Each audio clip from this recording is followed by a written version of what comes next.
Hola, estamos aquí con Bob Beamon, un tótem del atletismo, la persona que saltó 8 metros 90 centímetros en los Juegos de México y que se ha convertido en el referente mundial del salto de longitud. Uh, Hi, Mr. Beamon, how are How you you? doing? Good. How would you introduce yourself to a 18-year-old kid who knows nothing about Olympic history? Well, I think Olympics is a very exciting time each 4 years or each 2 years. It has really developed over the years for modern day Olympics. And I think there should be some historical data presented to children in schools to understand the significance of what the Olympics is all about. It's not just the athletic competition, the physical, but it's also the mental preparation. It's also the artistic, it's a combination of everything mixed into one. As we see in this museum here, it's more than just the athletics, it's the thought, it's the creation of each country that has created this wonderful 2 week experience where the entire world understands the significance of what the Olympics is all about. Um, if anybody could travel in time and go back to 68 and explain Bob Beamon from the 68, well, you are now going to make a jump that nobody but just one person and once will jump more. Would you believe him? Well, I think we've got two things. You have to separate the Olympics with normal competition. And so Mike Powell, who did break my record in 92 or 91 in Japan, actually was not competing in the Olympics. As I say, the Olympics is a very special place to compete, and you have to be mentally and physically prepared to deal with all the surrounding things that will make you win or lose. And so I'm very excited and always been pleased that Mike Powell broke the world record. However, after 50 years, I still have the oldest Olympic record in the history of the Olympics. So this is 50 years that it's been not touched. And so, for a young person, if you are interested in stats or the Olympic movement and how things progress, you will probably be excited to hear that this record still stands as of 50 years. Some people, some people said it was a miracle. It is a It miracle. was a miracle. Yes, I think everything was in place for me. It was mind over matter, matter over mind. It was also a place where you had to perform. And I had been training since a very young man, back in the early 50s. I trained and I trained. And so I perfected a particular style. And I tell you, one of the greatest things that could happen for me is that it happened at the most wonderful place in the world, and that was in Mexico in 1968. Back in 68, many colored athletes from the United States team had to deal with racial issues. We all remember the Tommy Smith fist in the air. I guess it was difficult for black athletes in the United States Olympic team to deal with it, or it was a motivation for making better things? That was probably the beginning of something that was very visible, but the problem existed many years before that. It started in the very beginning when we came over from Africa, and we had to maintain a certain sense of inner respect for each other, as well as the respect for the external people that were outside. And then all of a sudden in '68, we were able to extend that baton for those that worked so very hard for us to get there in Mexico City. And so it exploded. You had Tommy Smith and John Carlos who said, you know, we need this humanity. We need this place where we all should not be looked at because of the color of our skin or because of our athletic ability, but this is a place where we set down all of the things that have kept us apart. And so now we have 2 months or 2 years or two weeks of competition that brings us all together. And I feel that the Olympics sets down all of these things and say, let's join in for the unity. And so that was the ideal place to exhibit that kind of style of behavior. I guess at that time, the United States was not so open-minded like it's right now. I guess it was very difficult for you to show your pride at that moment. And I'm thinking about Tommy Smith and John Carlos. Mm-hmm. They paid the price for that feast in the air.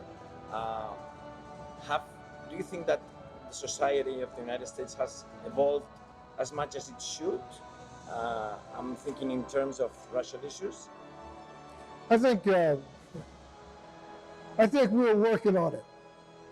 You know, it's there where you have lots of people with very strange opinions about what particular place you come from or where you were born or how much money you have. So it's there, and I think we've taken some steps, but we have many more steps to accomplish to equalize or to make things just very great for all, that will walk the line where we will walk together without any types of prejudice. So what do you think when you see the kneeling on the NFL matches about Colin Kaepernick and things like that? You think, oh my God, I didn't think 50 years before that we still would be stuck here? Well, I think, as I said, we have this people that have a difference of opinion of who we are or who they think that they are, and that you will find that the gentleman that actually kneeled during the football competition was just an extension of Tommy Smith and those that came before Tommy Smith, Jesse Owens, I mean, it's just a cycle. And so we're still working on it. We're still trying to make this unity happen. In these last 50 years, has there been any singular day, any particular day that you haven't talked about your jump? Or they remember it constantly and you are always talking about that? Well, they're constantly talking about it, so I never forget. So it's always a wonderful having wonderful conversations with different people like yourself. I truly enjoy talking about it and reminiscing about things. But each interview is sort of different, and sort of I bring up different types of things that I may have forgotten, but bring it right back into focus. So it's a beautiful thing to sit here and talk about what happened and what made it happen and so forth like that. Why do you think that jump was so special? Did you feel it coming at any time before the competition? Not really. I felt like I had a great chance of winning a gold medal. I didn't go in to break a record. I participated to win a gold medal. Whatever it takes to make that happen, that's what I set out to do. I think that people or athletes that go in to try to break records have come out very disappointed because that's not what you want to do. You want to win a gold medal. So I think one of the interesting things about the jump, I think in 2016 in Brazil, I think that the competition in the long jump was like 8:35. More or less. 8:35. So, it was quite a distance away from the jump in my jump in '68. So what do you think that this is a reason for the fact of the long jump competition is taking steps back? Yes, because I'm so good looking, beautiful. They say black is so beautiful. So it was my charm. It was the perfect day. So the 8, the air, 2 meters per second. And win. Well, I think The rain because it rained after my started jump. rain after the. Right. It's all about. Well, I just think that it was just a day that was just very calm for me.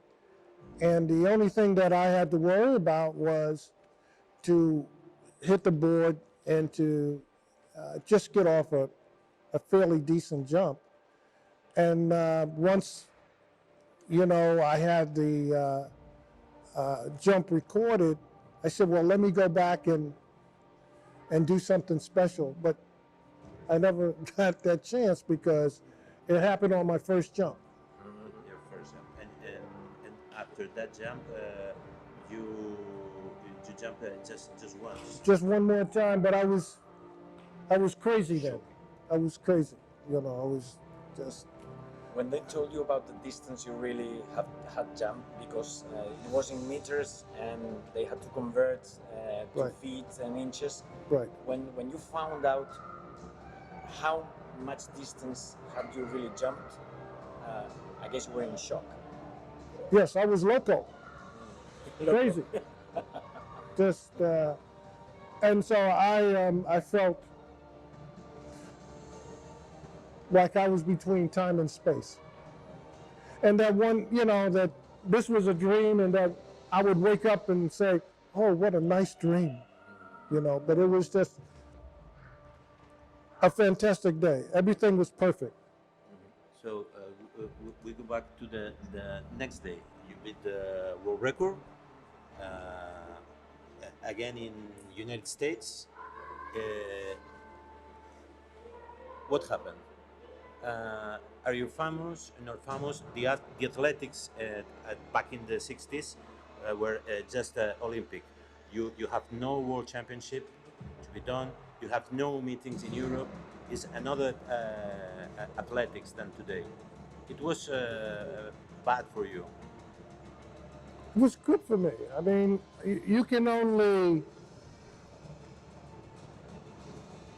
go by what was existing during that time. Yes, there was none of the championships or whatever, but I was completely satisfied. And that I was looking for other peak experiences for my life. You were drafted by the Phoenix Suns, I guess. Yes, yes. Why didn't you play in the NBA? Well, I tried to get excited about being drafted, but also to play against some of the guys that I played against in competition basketball.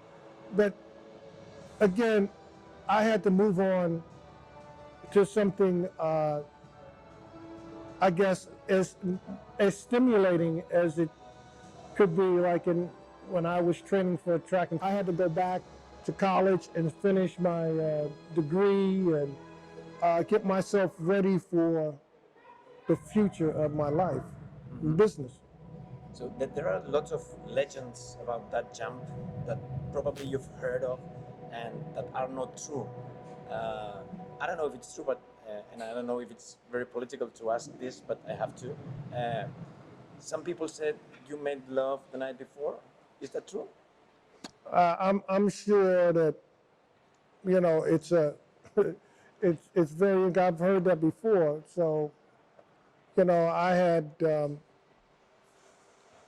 a glass of wine, as I recall, and because I was so hyped and ready to jump the night before, and so I truly had a relaxing evening of enjoying the music and laying down and having a wonderful sleep. Okay, understood.